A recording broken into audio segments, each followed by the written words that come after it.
So,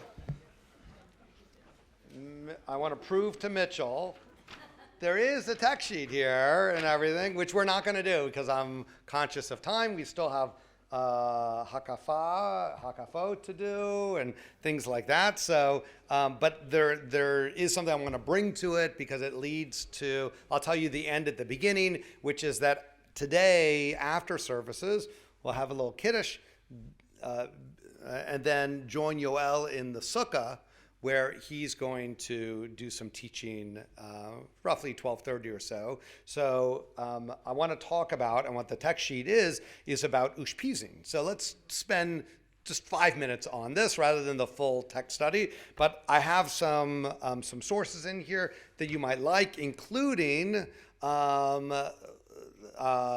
there's a fun version of Ushpizin, like a kid's Ushpizin song.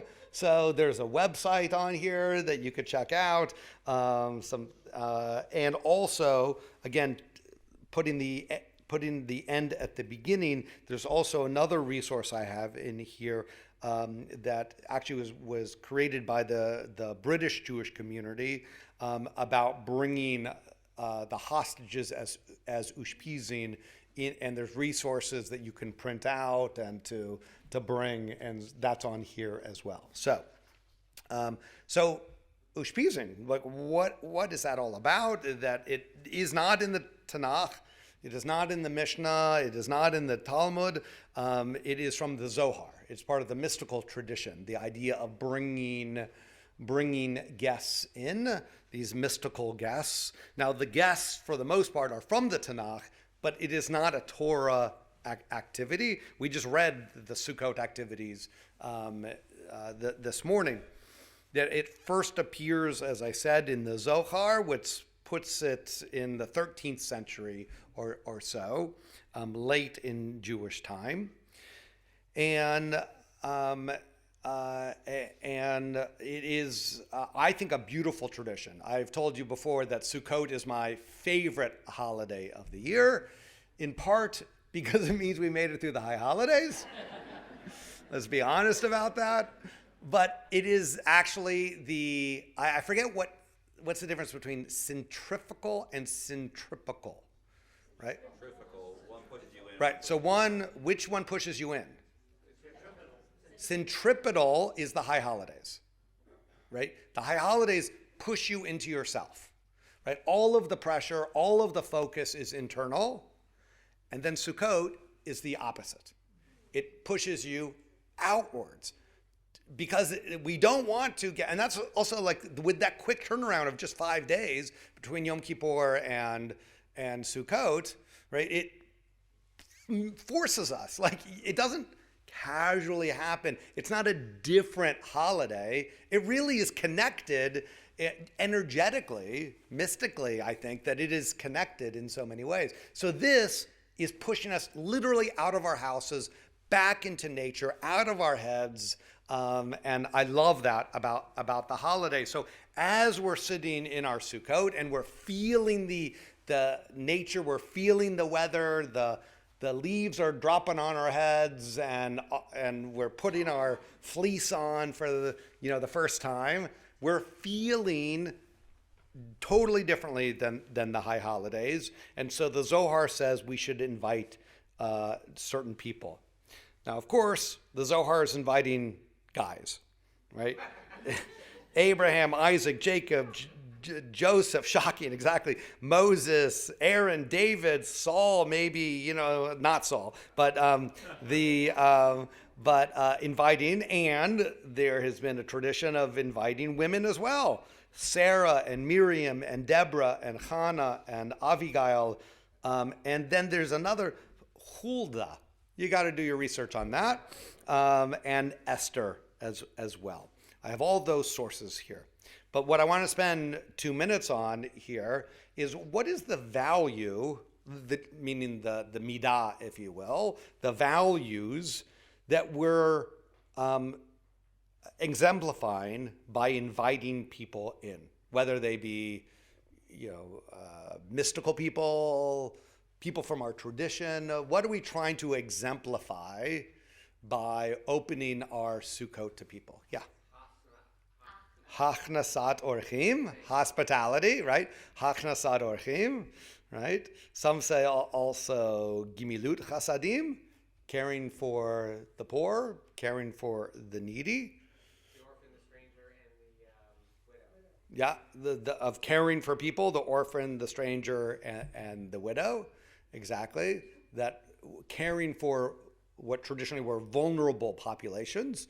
Exactly. So we should think about that, of inviting people that you wouldn't normally invite in. Todd? Our reading says that it's a holiday for the generations, right? So we're connecting with the prior generations by celebrating it with them. So definitely like Zechut Avot, of we're honoring and giving the merit of our ancestors.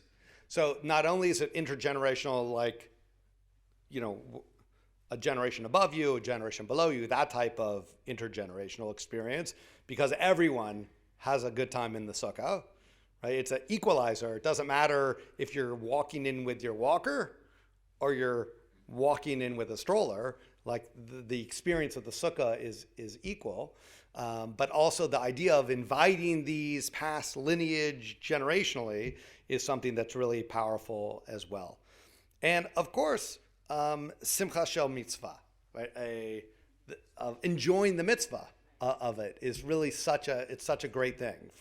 I was very impressed that Rochelle has paper chains that have been laminated, and she said that they're from how old are they? At least probably 20 years old. Yeah, so your childhood then. Oh, Yes. thank you. So right. So of all of these things, I think that it is a powerful idea of bringing the hostages in as Ushpizin as well, because they are not in a sukkah. That I can't imagine. We can only imagine the places that they are in right now. And there are just a lot of drashes that you could pull on this, the fragility of this moment, the fragility that they are under, the fragility, right? There's so many ideas.